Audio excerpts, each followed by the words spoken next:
ফাঁস হলো ঋতুপর্ণা সেনগুপ্ত ও প্রসেনজিৎ চট্টোপাধ্যায়ের প্রেমের গুঞ্জন। ঋতুপর্ণা সেনগুপ্ত নিজেই জানিয়ে দিলেন অভিনেতা প্রসেনজিৎ চট্টোপাধ্যায়ের সাথে গোপনে প্রেম করতেন তিনি। এমনকি অনেক রাত একসঙ্গে কাটিয়েছেন তারা। এমন খবর আলোচনায় আসতেই ঘুম হারাম নেটিজেনদের। বিস্তারিত থাকছে ডেস্ক রিপোর্টে।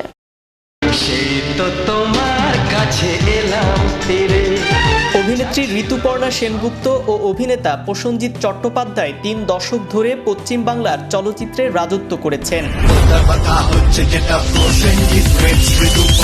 তারা একসঙ্গে একের পর এক ছবি করে দর্শকদের মনে রাতারাতি জায়গা করে নিয়েছেন।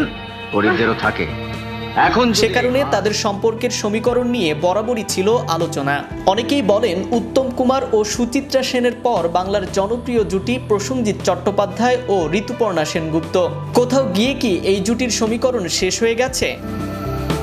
একটা সময় এ প্রশ্নের উত্তর খুঁজেছিল ভক্তরা। তবে তাদের মধ্যে সম্পর্কের সমীকরণ ঠিক কতটা মজবুত ছিল তাও জানতে মরিয়া ছিল ভক্তরা। এক সাক্ষাৎকারে সেই প্রশ্নেরই উত্তর দিয়েছেন ঋতুপর্ণা সেনগুপ্ত। তারা কি সত্যি প্রেম করতেন? এমন প্রশ্ন করাতে ঋতুপর্ণা বলেছিলেন, লোকে তো তাই মনে করতেন। তবে আমি বলবো ২৪ ঘন্টা একটা মানুষের সঙ্গে থাকলে, কাজ করলে একটা ভালোবাসা, নির্ভরতা তো তৈরি হয়। তবে কি এই ভালোবাসা প্রেম নয়? এই উত্তর আমি দেব না। এই প্রশ্নের উত্তর রহস্যই থাক। মানুষ এই প্রশ্নের উত্তর খুঁজে বেড়াক যুগ যুগ ধরে। তাদের জুটি সবার চর্চার কেন্দ্রে জায়গা করে নিয়েছিল। তবে তাদের পর আর টলিপাড়ায় জুটি সেভাবে কেন তৈরি হচ্ছে না? এই প্রশ্নের উত্তরে তিনি জানতে চেয়েছিলেন এখন তবে কোথায় কমতি। উত্তরও দিয়েছিলেন নিজেই। জানিয়েছিলেন কোথাও গিয়ে যেন আন্তরিকতার অভাব, হৃদয়টা থাকছে না। ঋতুপর্ণা সেনগুপ্ত সেদিন রাগ টাক না করেই বলেছিলেন প্রচুর পরিশ্রমের ফল এই জুটি। প্রচুর মানুষের ভালোবাসা আছে, প্রচুর মানুষের আশীর্বাদ রয়েছে, প্রচুর মানুষকে এই জুটি প্রেক্ষাগৃহে নিয়ে গেছে। দর্শকদের দেখেছি তো, তারা কাঁদছেন, হাত দিয়ে ছোঁয়ার জন্য ডাকছেন। তিনি বলেন এটা রাতারাতি তৈরি হতে পারে না। সেখানে তো আমাদেরও 10% কমিটমেন্ট রয়েছে কাজের প্রতি।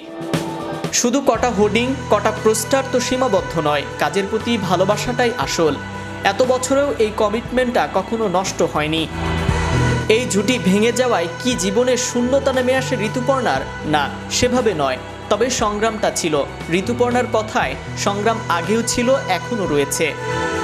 তবে একসঙ্গে কাজ করার সংগ্রামের সংজ্ঞাটা একটু অন্যরকমই ছিল। তখন একসঙ্গে প্রচুর ছবি করা, সেখানে কোনো মেকআপ ভ্যান ছিল না। আজ সময়টা অনেক পাল্টে গেছে। আবারও তারা পর্দায় ফিরছেন একসঙ্গে।